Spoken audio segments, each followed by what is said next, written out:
Hi అండి, welcome to Poojasri Sai YouTube channel. నేను ఈరోజు మీకు ఒక మంచి రెసిపీ చెప్తున్నానండి. ఇది తెల్లపొట్టు అంటారు. అంటే పెద్ద రొయ్యలాగా కాకుండా చిన్న సైజు రొయ్యలని ఎండబెడతారు. తెల్లపొట్టు అంటారు. ఇందులో కొంచెం ఇసుక ఉంటుంది, కానీ ఇది చాలా నీట్గా ఉంది, అందుకని ఎక్కువ తీసుకున్నాను అనమాట. ఇది మన నాన్నమ్మ గారు వాళ్ళ టైంలో వండేవారు. ఇలా జల్లెడ చూపించాను కదండి, కాసేపు నానబెట్టుకొని మీకు ఎంత కావాలంత జల్లెడలో శుభ్రంగా వాష్ చేసేసుకుంటే ఇసుక ఏమైనా ఉంటే పోతుంది.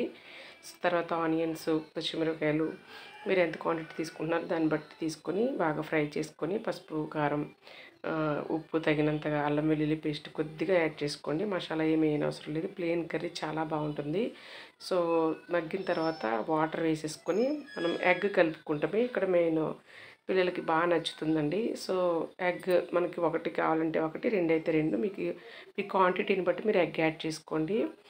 సో బాగా కలిపెట్టిన తర్వాత హై ఫ్లేమ్లో ఉడికించండి.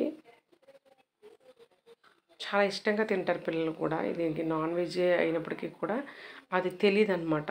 చక్కగా ఎగ్ మిక్స్ అవ్వడంతో చాలా టేస్ట్గా ఉంటుంది. మసాలాలు అవి ఏమీ అవసరం లేదు, ప్లెయిన్గానే. దీంట్లో నేను పప్పు నూనె యాడ్ చేశాను, పప్పు నూనె కలిపాను. పప్పు నూనె అయితే చాలా టేస్ట్గా ఉంటుందని. సో పప్పు నూనె పిల్లలకు కూడా బలమే కదా. దగ్గర పడిపోయిందండి కర్రీ. మనం ఒక 5 మినిట్స్ చక్కగా మగ్గనిచ్చి వాటర్ కంటెంట్ ఏమైనా ఉంటే శుభ్రంగా తీసేస్తే అయిపోయినట్టేనండి. Thank you.